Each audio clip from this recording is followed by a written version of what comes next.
ਪਟਿਆਲਾ ਦੇ ਕਾਲੀ ਮੰਦਰ 'ਚ ਬੇਅਦਬੀ ਦੀ ਘਟਨਾ ਹੁੰਦੀ ਹੈ। ਹਾਲਾਂਕਿ ਜਿਹੜਾ ਉੱਥੇ ਮੂਰਤੀ ਤੱਕ ਪਹੁੰਚਦਾ ਹੈ ਉਹਨੂੰ ਦਬੋਚ ਲਿਆ ਜਾਂਦਾ ਹੈ। ਇਸ ਨੂੰ ਉਸੇ ਖੇਡ ਦਾ ਹਿੱਸਾ ਸਮਝਦੇ ਹਾਂ ਜਿਹਦੇ ਥੱਲੇ ਗੁਰੂ ਗ੍ਰੰਥ ਸਾਹਿਬ ਦੀਆਂ ਬੇਅਦਬੀਆਂ ਜਿਨ੍ਹਾਂ ਵੱਲੋਂ ਕਰਵਾਈਆਂ ਜਾ ਰਹੀਆਂ। ਤੇ ਉਹਨੇ ਉਹ ਪੁੱਛ ਲਿਆ ਵਿੱਚੋਂ ਕਿ ਜੀ ਵੈਸੇ ਕਿੰਨੇ ਕੁ ਲੋਕ ਉੱਥੇ ਪਹੁੰਚੇ ਹੋਏ ਸੀ ਰੈਲੀ 'ਚ। ਉਹ ਕਹਿੰਦਾ ਪਤਾ ਨਹੀਂ ਕਿੰਨੇ 2-3 ਹਜ਼ਾਰ ਹੋਣਗੇ। ਤੁਸੀਂ ਅੰਦਾਜ਼ਾ ਲਾ ਲਓ ਵੀ 70,000 ਕੁਰਸੀ ਤੇ ਜੇ 2-3 ਹਜ਼ਾਰ ਬੈਠਾ ਬਜਾਏ ਇਹ ਕਹਿਣ ਦੇ ਕਿ ਉਹਨੂੰ ਜਦੋਂ ਖਬਰ ਮਿਲੀ ਕਿ ਖਾਲੀ ਕੁਰਸੀਆਂ ਨੂੰ ਐਡਰੈਸ ਕਰਨਾ ਤੇ ਤੂੰ ਕਰ, ਔਰ ਉਹ ਸਾਰੇ ਚੋਂ ਇਹਨਾਂ ਦਾ ਵੀ ਬੇੜਾ ਗਰਕ ਹੋ ਗਿਆ। ਅਮਰਿੰਦਰ ਐਂਡ ਢੀਂਡਸਾ ਐਂਡ ਦੂਜਾ ਪ੍ਰੋਫੈਸਰ ਭੁੱਲਰ ਦਾ ਇਸ਼ੂ ਜਿਹੜਾ ਇਹਨਾਂ ਨੂੰ ਚੰਬੜ ਗਿਆ, ਔਰ ਉਹਦੇ ਬਾਰੇ ਉਹ ਅੰਮ੍ਰਿਤਸਰ ਵੀ ਆਇਆ ਦਰਬਾਰ ਸਾਹਿਬ ਦਰਸ਼ਨ ਕਰਨ, ਉੱਥੋਂ ਦੌੜ ਗਿਆ ਜਦੋਂ ਉਹਨਾਂ ਨੂੰ ਪੁੱਛਿਆ ਵੀ ਦੱਸੋ। ਹੁਣ ਉਹੀ ਪ੍ਰਕਾਸ਼ ਸਿੰਘ ਬਾਦਲ ਜਿਹਦੀ ਸਰਕਾਰ ਅੰਮ੍ਰਿਤਸਰ ਦੀ ਜੇਲ੍ਹ 'ਚ ਭੁੱਲਰ ਨੂੰ ਲਿਆਉਣ ਲਈ ਤਿਆਰ ਨਹੀਂ ਸੀ, ਉਹਨਾਂ ਦਾ ਇੰਟੈਲੀਜੈਂਸ ਵਾਲੇ ਲਿਖ ਕੇ ਦੇ ਰਹੇ ਸੀ ਕਿ ਜੇ ਇਹ ਇੱਥੇ ਆਇਆ ਤੇ ਲਾਅ ਐਂਡ ਆਰਡਰ ਨੂੰ ਖਤਰਾ ਹੋਏਗਾ।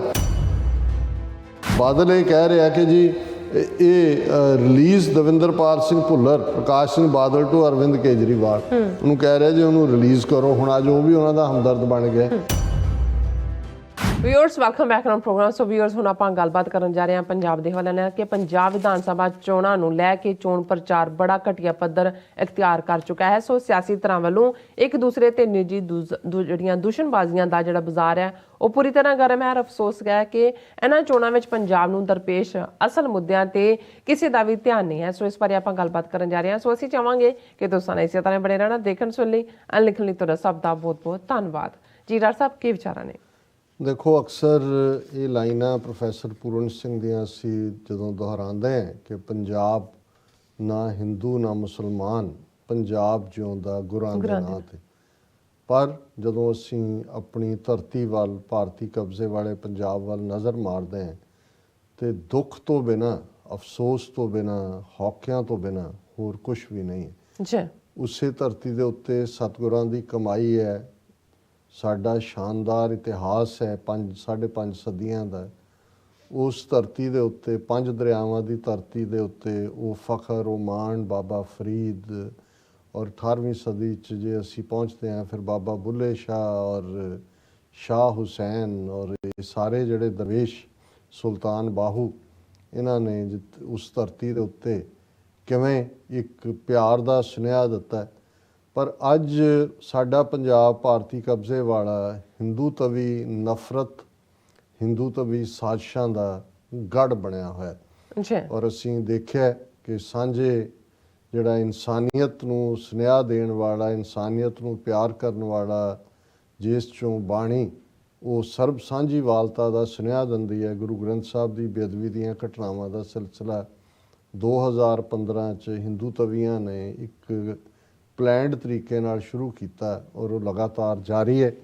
ਹਰਿਮੰਦਰ ਸਾਹਿਬ ਦੀ ਬੇਅਦਬੀ ਹੋਈ। ਹੁਣ ਉਹਨਾਂ ਨੂੰ ਲੱਗਦਾ ਕਿਉਂਕਿ ਇਸ ਸਾਰੇ ਦੇ ਚਲਦਿਆਂ ਵੀ ਬੇਸ਼ੱਕ ਲੇਟ ਜਿਹੜੀਆਂ 2 ਘਟਨਾਵਾਂ ਪਿੱਛੇ ਵਾਪਰੀਆਂ, ਉਹ ਭਾਵੇਂ ਸਿੰਘੂ ਬਾਰਡਰ 'ਤੇ ਸੀ ਜਾਂ ਦਰਬਾਰ ਸਾਹਿਬ ਸੀ ਜਾਂ ਇੱਕ ਜਲੰਧਰ 'ਚ ਸੀ, ਉਹਦੇ 'ਚ ਤਾਂ ਦੋਸ਼ੀਆਂ ਨੂੰ ਖਾਲਸਾਈ ਰਵਾਇਤਾਂ ਦੇ ਮੁਤਾਬਕ ਸਜ਼ਾ ਦਿੱਤੀ ਗਈ ਮੌਕੇ 'ਤੇ।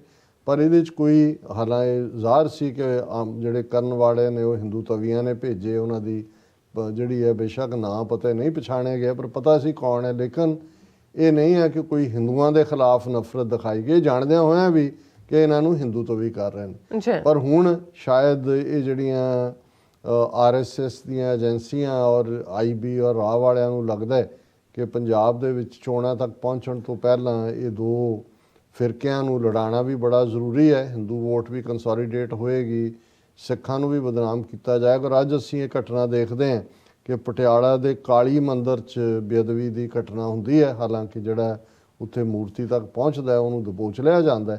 ਲੇਕਿਨ ਇਹਨੂੰ ਲੈ ਕੇ ਜਿਸ ਕਿਸਮ ਦਾ ਸਾਰਾ ਪਟਿਆਲੇ 'ਚ ਮਾਹੌਲ ਬਣਾ ਦਿੱਤਾ ਗਿਆ, ਅਸੀਂ ਪਟਿਆਲਾ ਬੰਦ ਕਰ ਦਿਆਂਗੇ, ਅਸੀਂ ਉਹ ਪੂਰੇ ਹਿੰਦੂ ਤਵੀ ਗੁੰਡੇ ਅਸੀਂ ਵੀ ਕੰਡੈਮ ਕਰਦੇ ਹਾਂ। ਅਸੀਂ ਇਸ ਗੱਲ ਦੇ ਬਿਲਕੁਲ ਕਿਸੇ ਦਾ ਵੀ ਜੋ ਫੇਥ ਹੈ ਉਸ ਦੇ ਨਾਲ ਕੌਣ ਛੇੜਛਾਣੀ, ਜਿਹੜਾ ਵੀ ਛੇੜਛਾੜ ਕਰਦਾ ਉਹ ਸਜ਼ਾ ਦਾ ਹੱਕਦਾਰ ਹੈ। ਔਰ ਬੰਦਾ ਫੜਿਆ ਵੀ ਗਿਆ, ਉਸ ਨੂੰ ਚੀਫ ਮਿਨਿਸਟਰ ਤੋਂ ਲੈ ਕੇ ਸਾਰਿਆਂ ਵੱਲੋਂ ਕੰਡੈਮਨੇਸ਼ਨ ਲਾਈਨਸ ਵੀ ਚੱਲ ਰਹੀਆਂ ਨੇ ਔਰ ਮਾਹੌਲ ਦੇ ਵਿੱਚ ਗਰਮਾਹਟ ਵੀ ਪੈਦਾ ਕੀਤੀ ਜਾ ਰਹੀ ਹੈ। ਸੋ ਅਸੀਂ ਵੀ ਇਸ ਨੂੰ ਉਸੇ ਖੇਡ ਦਾ ਹਿੱਸਾ ਸਮਝਦੇ ਹਾਂ ਜਿਹਦੇ ਥੱਲੇ ਗੁਰੂ ਗ੍ਰੰਥ ਸਾਹਿਬ ਦੀਆਂ ਬੇਅਦਬੀਆਂ ਜਿਨ੍ਹਾਂ ਵੱਲੋਂ ਕਰਵਾਈਆਂ ਜਾ ਰਹੀਆਂ।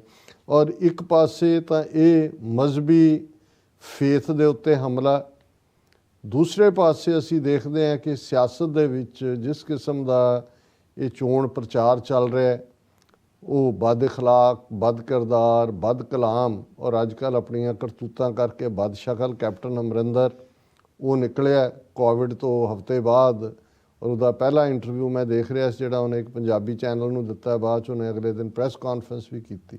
ਅੱਛਾ, ਝੂਠ ਤੇ ਝੂਠ। ਔਰ ਉਹ ਤੁਸੀਂ ਇਹ ਦੇਖੋ ਕਿ ਹਿੰਦੂ ਤਵੀਆਂ ਨਾਲ ਕਿਸ ਹੱਦ ਤੱਕ ਇਹ ਅੱਜ ਨਹੀਂ ਬਗਲਗੀਰ, ਜਦੋਂ ਉਹਨੂੰ ਇੱਕ ਸਵਾਲ ਪੁੱਛਿਆ ਜਾਂਦਾ ਹੈ ਕਿ ਤੁਹਾਡਾ ਬੀਜੇਪੀ ਵੱਲ ਜਾਣਾ, ਉਹਨਾਂ ਨਾਲ ਸਮਝੌਤਾ ਕਰਨਾ, ਉਹਨਾਂ ਦੀ ਕੀ ਆਈਡੀਓਲੋਜੀ ਹੈ, ਤੇ ਉਹ ਕਹਿੰਦਾ ਹੈ ਕਿ ਵੀ ਇਹ ਕੋਈ ਨਵਾਂ ਨਹੀਂ ਹੈ।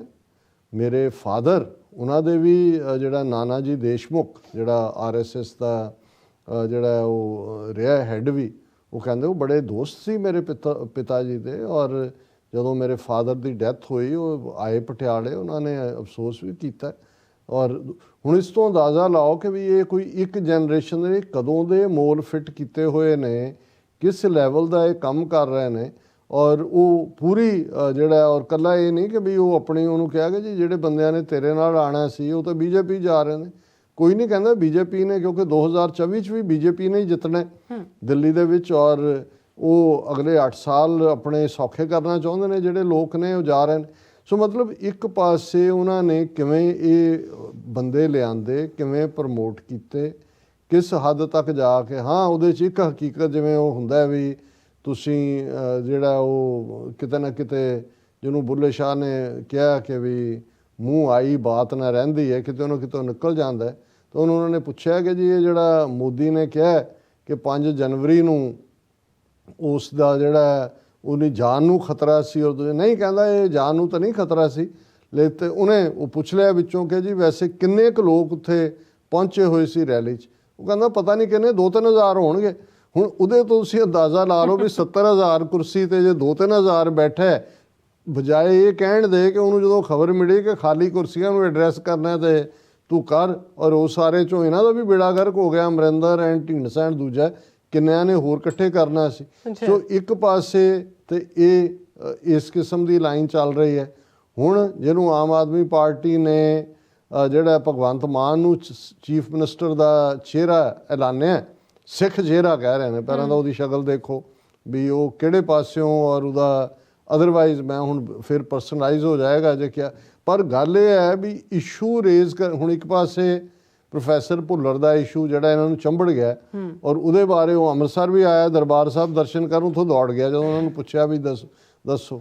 ਹੁਣ ਉਹੀ ਪ੍ਰਕਾਸ਼ ਸਿੰਘ ਬਾਦਲ ਜਿਹਦੀ ਸਰਕਾਰ ਅੰਮ੍ਰਿਤਸਰ ਦੀ ਜੇਲ੍ਹ 'ਚ ਭੁੱਲਰ ਨੂੰ ਲਿਆਉਣ ਲਈ ਤਿਆਰ ਨਹੀਂ ਸੀ, ਉਹਨਾਂ ਦਾ ਇੰਟੈਲੀਜੈਂਸ ਵਾਲੇ ਲਿਖ ਕੇ ਦੇ ਰਹੇ ਸੀ ਕਿ ਜੇ ਇਹ ਇੱਥੇ ਆਇਆ ਤੇ ਲਾਅ ਐਂਡ ਆਰਡਰ ਨੂੰ ਖਤਰਾ ਹੋਏਗਾ। ਔਰ ਉਹ ਜਿਹੜਾ ਕਹਿ ਰਿਹਾ ਬਾਦਲ ਗਵਰਨਮੈਂਟ ਜਿਹੜੀ ਹੈ, ਉਹ ਉਹਨਾਂ ਬਾਦਲ ਇਹ ਕਹਿ ਰਿਹਾ ਕਿ ਜੀ ਇਹ ਰਿਲੀਜ਼ ਦਵਿੰਦਰਪਾਲ ਸਿੰਘ ਭੁੱਲਰ, ਪ੍ਰਕਾਸ਼ ਸਿੰਘ ਬਾਦਲ ਟੂ ਅਰਵਿੰਦ ਕੇਜਰੀਵਾਲ, ਉਹਨੂੰ ਕਹਿ ਰਿਹਾ ਜੀ ਉਹਨੂੰ ਰਿਲੀਜ਼ ਕਰੋ। ਹੁਣ ਅੱਜ ਉਹ ਵੀ ਉਹਨਾਂ ਦਾ ਹਮਦਰਦ ਬਣ ਗਿਆ। ਇਹ ਦੌੜ ਰਹੇ ਨੇ। ਔਰ ਭਗਵੰਤ ਮਾਨ ਜਿਹੜਾ ਇਹ ਕਹਿ ਰਿਹਾ, ਉਹਨੂੰ ਇਹ ਪੁੱਛਿਆ ਕਿ ਜੀ ਇਹ ਸਰਕਾਰ ਫਿਰ ਅਰਵਿੰਦ ਕੇਜਰੀਵਾਲ ਹੀ ਚਲਾਏਗਾ ਕਿਉਂਕਿ ਉਹਨੇ ਹੀ ਨੋਮੀਨੇਟ ਕੀਤਾ, ਤਾਂ ਉਹਦੇ 'ਚੋਂ ਕਹਿ ਰਿਹਾ ਵੀ 2 ਆਰ ਏ ਡਬਲ ਇੰਜਨ, ਅਸੀਂ ਡਬਲ ਇੰਜਨ ਹੈ। ਸੋ ਆਲਰੇਡੀ ਡਬਲ ਇੰਜਨ ਹੋ ਗਿਆ। ਸੋ ਮਤਲਬ ਇਹ ਹੈ ਵੀ ਕਿਸ ਹੱਦ ਤੱਕ ਗਿਰਾਵਟ ਹੈ ਕਿ ਉਹ ਪੰਜਾਬ, ਉਹ ਅਣਖੀ ਪੰਜਾਬ ਜਿਨ੍ਹਾਂ ਨੇ ਅਜੇ 2 ਮਹੀਨੇ ਪਹਿਲਾਂ ਉਸ ਮੋਦੀ ਸਰਕਾਰ ਦੀ ਧੌਣ ਤੇ ਗੋਡਾ ਰੱਖ ਕੇ ਜਿਹੜਾ ਉਹ ਕਿਸਾਨ ਕਾਨੂੰਨ ਵਾਪਸ ਕਰਵਾਏ ਨੇ, ਅੱਜ ਕਿਸ ਲੈਵਲ ਦੀ ਪੈਥੇਟਿਕ ਸਿਚੁਏਸ਼ਨ ਹੈ। ਹੁਣ ਈਵਨ ਕਿਸਾਨਾਂ ਨੇ ਜਿਹੜੀ ਕਿਸਾਨ ਮੋਰਚੇ ਤੋਂ ਨਿਕਲ ਕੇ ਵਿਕਾਸ ਮੋਰਚਾ ਕਿ ਕੀ ਬਣਾਇਆ ਪਾਰਟੀ, ਰਾਜੇਵਾਲ ਜਿਸ ਦਾ ਹੈੱਡ ਹੈ, ਉਹਦਾ ਇੱਕ ਇੰਟਰਵਿਊ ਮੈਂ ਦੇਖ ਰਿਹਾ ਸੀ। ਉਹਨੂੰ ਕਿਹਾ ਜੀ ਤੂੰ ਕਿਵੇਂ ਕੋਈ ਪੰਜਾਬ ਦਾ ਇਸ਼ੂ ਨਹੀਂ ਡਿਸਕਸ ਕਰ ਰਿਹਾ ਕਿ ਅਸੀਂ ਪੰਜਾਬ ਦੇ ਪਾਣੀਆਂ ਨੂੰ ਵਾਪਸ ਲਿਆਵਾਂਗੇ, ਅਸੀਂ ਪੰਜਾਬੀ ਬੋਲਦੇ ਇਲਾਕੇ, ਪੰਜਾਬ ਦਾ ਇਸ਼ੂ ਜੋ ਵਰਤਾਰਾ, ਜੋ ਸਿੱਖਾਂ ਦੀ ਨਸਲ, ਸਾਰੇ ਹੀ ਉੱਥੇ ਹੀ ਘੁੰਮ ਰਹੇ ਨੇ ਕਿ ਜੀ ਅਸੀਂ ਉਹ ਬੰਦ ਕਰ ਦਿਆਂਗੇ ਜੀ। ਉਹ ਜਿਹੜਾ ਸੈਂਡ ਮਾਫੀਆ ਹੈ ਤੇ ਦੂਜਾ ਉਹਨੂੰ ਅਮਰਿੰਦਰ ਨੂੰ ਪੁੱਛਦਾ ਹੈ ਕਿ ਜੀ ਇਹ ਸੈਂਡ ਮਾਫੀਆ ਤੇ ਦੂਜਾ ਕਦੋਂ ਖਤਮ ਹੋਏਗਾ, ਕਹਿੰਦਾ ਜਦੋਂ ਸੈਂਡ ਖਤਮ ਹੋ ਗਏ। ਹੁਣ ਤੁਸੀਂ ਇਸ ਹੱਦ ਤੱਕ ਜਾ ਕੇ ਤੁਸੀਂ ਇਹਨਾਂ ਦਾ ਹਾਲ ਦੇਖੋ ਵੀ ਕੀ ਹੈਗਾ। ਸੋ ਉਹ ਆਪਣੇ ਕੰਮ ਲੱਗੇ ਹੋਏ ਨੇ। ਕਾਂਗਰਸ ਹਿੱਸੇ ਹੀ ਬਚਾ ਤੇ ਹੀ ਹੈ। ਫਿਰ ਹੁਣ ਅਮਰਿੰਦਰ ਨੇ ਕਿਹਾ ਜੀ ਮੈਨੂੰ ਇਮਰਾਨ ਖਾਨ ਨੇ ਮੈਸੇਜ ਆਇਆ ਸੀ ਉਹਦਾ ਕਿ ਇਹਨੂੰ ਸਿੱਧੂ ਨੂੰ ਦੁਬਾਰਾ ਲੈ ਲਓ ਕੈਬਨਿਟ, ਜੇ ਨਾ ਪਰਫਾਰਮ ਕੀਤਾ ਤੇ ਫਿਰ ਕੱਢ ਦੇਣ। ਉਹ ਇਸੇ ਕੰਮ ਤੇ ਉਹ ਲੱਗਾ ਹੋਇਆ ਕਿ ਜੀ ਖਤਰਾ ਔਰ ਪਾਕਿਸਤਾਨ ਦੀ ISI ਬਾਦਲ ਕੇ ਆਪਣੇ ਕੰਮ ਤੇ। ਸੋ ਕੁੱਲ ਮਿਲਾ ਕੇ ਜੇ ਤੁਸੀਂ ਦੇਖੋ ਕਿ ਇਸ ਸਾਰੇ ਚੋਂ ਜਿਵੇਂ ਉਹ ਅੱਜ ਕੱਲ ਸਟਾਈਲ ਹੈ ਸੋਸ਼ਲ ਮੀਡੀਆ ਤੇ ਪੰਜਾਬ ਨੂੰ ਪੰਜਾਬ ਸਿਆਂ ਕਹਿਣ ਦਾ, ਇਹ ਕਹਿੰਦਾ ਪੰਜਾਬ ਸਿਆਂ ਕੀ ਹਾਲ ਹੈ, ਕਹਿੰਦਾ ਮੇਰਾ ਕੋਈ ਵਾਲੀ ਵਾਰਸ ਨਹੀਂ। ਮਤਲਬ ਇਹ ਹੈ ਵੀ ਅੱਜ ਕਿਸੇ ਦੇ ਕੋਲ ਪੰਜਾਬ ਦਾ ਇਸ਼ੂ ਜਾਂ ਸਾਡੇ ਜਿਹੜਾ ਰੀਅਲ ਚੈਲੰਜ ਹੈ ਦਿੱਲੀ ਤੋਂ ਔਰ ਕਿਵੇਂ ਤੁਸੀਂ ਕਰਨਾ ਹੈ, ਉਹ ਇਸ ਕੰਮ ਤੇ ਹੀ ਲੱਗੇ ਹੋਏ ਨੇ ਕਿ ਜੇ ਅਸੀਂ ਇਹਦੇ ਚੋਂ ਰੈਵਨਿਊ ਕੱਢ ਲਾਂਗੇ, ਉਹਦੇ ਚੋਂ ਕੱਢ ਲਾਂਗੇ, ਔਰ ਸ਼ਰਾਬ ਇੰਨੇ 1000 ਕਰੋੜ ਦੀ ਜਿਹੜੀ ਆ ਉਹ ਵਿਕਦੀ ਹੈ, ਇੰਨੀ ਠੇਕੇਦਾਰ। ਕਿਸੇ ਨੂੰ ਨਹੀਂ ਹੈ ਕਿ ਭਾਈ ਤੁਹਾਨੂੰ ਇੱਕ ਬਦਤਰ ਕਾਲੋਨੀ ਤੋਂ ਵੀ ਬਦਤਰ ਬਣਾਇਆ ਹੋਇਆ ਹੈ, ਤੁਹਾਡਾ ਪਾਣੀ ਲੁੱਟਿਆ ਜਾ ਰਿਹਾ ਹੈ। ਕੇਜਰੀਵਾਲ ਕਹਿ ਰਿਹਾ ਜੀ ਦਿੱਲੀ ਨੂੰ ਪਾਣੀ ਅਸੀਂ ਮੁਫਤ ਦੇ, ਹਿਮਾਚਲ ਨੂੰ ਉਹ ਪੈਸੇ ਪੇ ਕਰ ਰਹੇ ਨੇ, ਪੰਜਾਬ 'ਚ।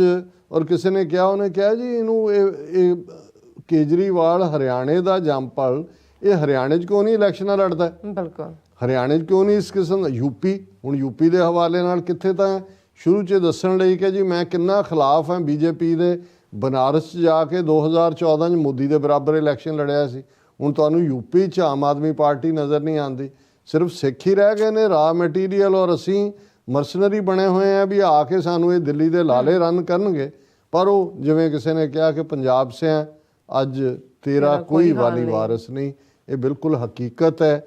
ਪੰਜਾਬ ਦੇ ਇਸ਼ੂ, ਪੰਜਾਬ ਦੀ ਅਣਖ, ਪੰਜਾਬ ਦੀ ਗੈਰਤ ਇਹਨਾਂ ਚੋਣਾਂ 'ਚੋਂ ਪੂਰੀ ਤਰ੍ਹਾਂ ਚੋਣ ਮੁੱਦਿਆਂ ਦੇ ਵਿੱਚ ਹੀ ਨਹੀਂ ਹੈ, ਪੂਰੀ ਤਰ੍ਹਾਂ ਮਾਈਨਸ ਹੈ। ਜੀ ਰਾਜ ਸਾਹਿਬ ਤੁਹਾਡਾ ਬਹੁਤ ਬਹੁਤ ਸ਼ੁਕਰੀਆ। ਸੋ ਇੱਥੇ ਲੈਣੇ ਬ੍ਰੇਕ। ਵਿਊਅਰਸ ਤੁਸੀਂ ਕਿਤੇ ਨਹੀਂ ਜਾਣਾ, ਮਿਲਦੇ ਹਾਂ ਆਫਟਰ ਦਿਸ ਸ਼ਾਰਟ ਬ੍ਰੇਕ।